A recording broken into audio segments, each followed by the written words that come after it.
মা মারা যাওয়ার পরে উনি আর আমাকে প্রেসার দেয় না, আমি বাচ্চাদেরকে নিয়ে থাকি আমার মতন করে। আমিও আমার এই লাইফটাকে মেনে নিয়েছি। কয়েক মাস কাটার পর আমি ওনার সাথে বসি এবং আমার সমস্ত অভিযোগ চাওয়া পাওয়া ওনাকে বলি। আমি তাকে এটাই বলি, বিয়ে যখন আপনার সাথে আমার হয়েছে, আপনি আমার স্বামী, আপনি ছাড়া আমার জীবনে কাউকে দ্বিতীয়বার ভাবা বা চাওয়ার ইচ্ছা আমার কোনোটাই নেই, কিংবা আমি আপনার কাছ থেকে ডিভোর্স নিয়ে দ্বিতীয় বিয়েও করতে চাই না। তাহলে আমাদের বাকি জীবনটা যেহেতু একসাথেই যাবে, তাই আমাদের উচিত মিলেমিশে সংসারটা করা। আপনি আমাকে পড়াতে চান নাই, তাই আমিও আর ভর্তি হইনি। আমি আপনার ইচ্ছাকে প্রাধান্য বেশি দিয়েছি। আপনি যেভাবে চেয়েছেন সংসারটাকে আমি সেভাবেই গড়ে তুলেছি। আমার সাথে একটু মিলেমিশে থাকুন, আমার চাওয়াটাকে একটু প্রাধান্য দিন, আমাকে একটু ভালোবাসুন। তখন সে বলল, কি বলতে চাইছো? আমি তোমাকে ভালোবাসি না? আরে তোমার যা লাগে সবই তো আমি টাইম টু টাইম এনে দিচ্ছি। খাওয়া, জামা কাপড়, টাকা পয়সা কোনো কিছুরই তো অভাব রাখছি না। আমি তোমাকে ধরতে গেলে তুমি দূরে সরে যাও, হাত ছড়িয়ে দাও, আর তুমি এত কথা বলো কেন?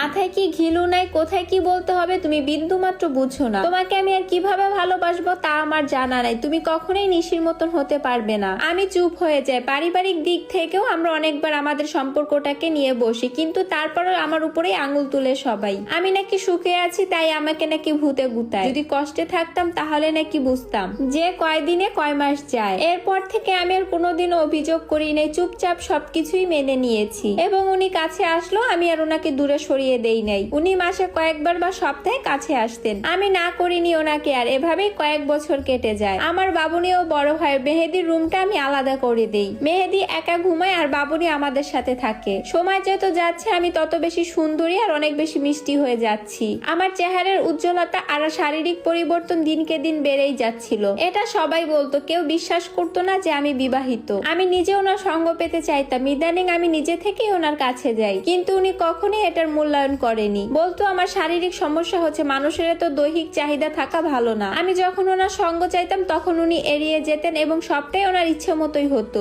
একসময় আমি ওনাকে বলি, আমি যদি বাহিরে পরকীয়া করি তাহলে এর জবাব কিন্তু আল্লাহকে আপনারই দিতে হবে। উনি আমাকে লাথি মেরে খাট থেকে ফেলে দিয়ে বলেন, বাহিরে কেন পরকীয়া করবি? আমাকে দিয়ে তোর হচ্ছে না? তিনি আমাকে মেহেদির স্কেল দিয়ে অযথা আঘাত করলেন। বললেন, ছেলেরা 80 বছর হলেও তোর থেকে ইয়াং মেয়ে পায়, আর বাচ্চাও জন্ম দিতে পারে। যেমন আছিস তেমনই থাকবি। বেশি সুখে আছিস, এজন্যই এত সমস্যা। আমি বলি, হ্যাঁ অনেক সুখে আছি, আর কিছুই বলি না। উনি রাতে আর আমাদের সাথে ঘুমায়নি, মেহেদির সাথে গিয়ে ঘুমায়। আমিও আর তাকে ডাকিনি। এরপর থেকে আমাদের বিছানা একদম আলাদা হয়ে যায়। আমি বাবুনিকে নিয়ে আমার রুমে থাকতেন। উনি সপ্তাহে কিংবা মাসে একবার মাঝরাতে আমার রুমে আসতেন। ওনার চাহিদা হয়ে গেলে উনি আবার চলে যেতেন। আমি বলি, আপনি যায়েন না, আপনার বুকে ঘুমাতে চাই। তখন উনি বলে, এত ঘুমানো লাগবে না। কয়েকবার চেষ্টা করেছি একসাথে ঘুমানোর জন্য, কিন্তু এরপরে